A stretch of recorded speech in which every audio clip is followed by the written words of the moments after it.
it was like all bets are off.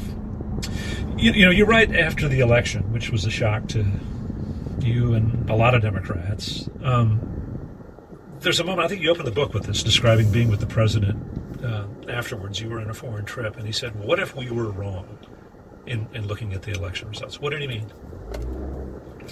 Well, what was interesting is that I saw Obama go through kind of the stages that, I saw some of my friends go through. What happened? He called me election night. We were just kind of shell-shocked. And he sent me, I remember, a note that night. There are more stars of sky than grains of sand on the earth, just groping for perspective here. And then, we play through the tape of the Russian interference and could the Democratic campaign have been done differently and the Comey letter. But when we went abroad, Dave, the consequences of the election felt kind of more stark because the rest of the world was just dumbfounded at what had happened. I mean, they just couldn't understand it. And we saw Angela Merkel. I remember he had dinner alone with her for 3 hours. I don't think he'd ever spent that long alone one-on-one with a foreign leader. And when he said goodbye to her, she had a tear in her eye. This is, talk about the Iron Lady. We didn't expect to see that emotion from her. And when we were, in our last stop in Lima, we had just seen Justin Trudeau, and, he kind of represents a certain brand of liberal values that Obama does, and he looked kind of shell-shocked. I think we all anticipated the trade stuff that's happening now. And chillingly, we saw Xi Jinping, who, when Obama tried to warn him about, Trump means what he says on this trade stuff, he looked real comfortable, and he said, look, if an immature leader throws the world into chaos, the world is going to know who to blame. And he's referring to Trump, of course. And what we realized then is that, the Xi Jinpings of the world, they can manage this outcome. But the Angela Merkels and Justin Trudeau's of the world, they've got a big problem. And so when Obama said that to me in the limo on the way to the airport, what he was talking about was not just like his presidency.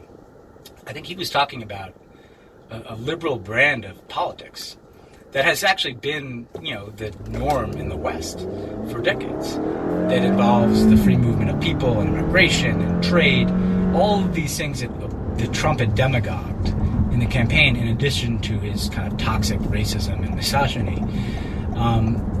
What Obama was saying is like, look, maybe people just want to fall back into their tribe. Maybe the project of globalization, of the European Union, and of the kind of accelerating change in America, maybe that got too far out ahead of people's instinctive desire to cling to their identity. Now, in the end, frankly, I wrote the book in a way to answer that question. I don't think we were wrong. I think America in 20 years is going to look a lot more like Barack Obama than Donald Trump. But yes. We certainly felt obliged to wrestle with these questions and to second-guess ourselves to understand the result of what happened in November 2016. You write about the days after the election, before the inauguration, and including the day when Trump visited the White House and had a friendly interaction with Barack and Michelle Obama. What did you observe or learn of their interaction, the president and Donald Trump? Well, I kind of avoided, I didn't necessarily want to catch a glimpse of Trump. But Obama called a group of us up to the Oval Office after he'd had this meeting. And he was kind of almost confused, bemused, I don't know what the word is, but it had been this very strange encounter. And he was trying to process it himself.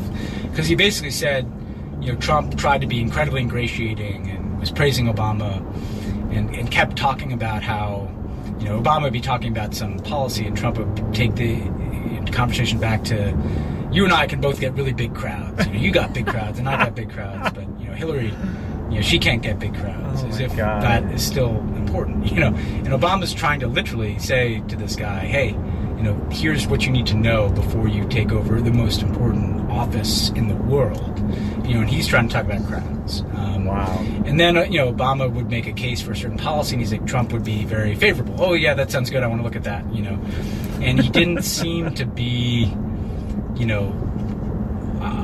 obliged Trump to defend his own policy positions or even explain them to Obama. He just kind of was very much at this kind of surface level. And I remember Obama said to me, I'm trying to place him in American history. You know, like what? Because this isn't George W. Bush or John McCain, or this is something different. And I just blurted out, well, he peddles BS. That's a character in American history, that kind of con man. You know, you see that all the way back to Mark Twain and Huckleberry Finn and the characters in that novel. You know, and Obama kind of chuckled, like, you know, and said, well, maybe that's the best we can hope for, in the sense that maybe that would mean that, you know, this is just about the show, and some of these more frightening things that Trump is talking about doing, he won't actually do. Unfortunately, it turns out he actually is doing many of the things that he said he would do. Wow.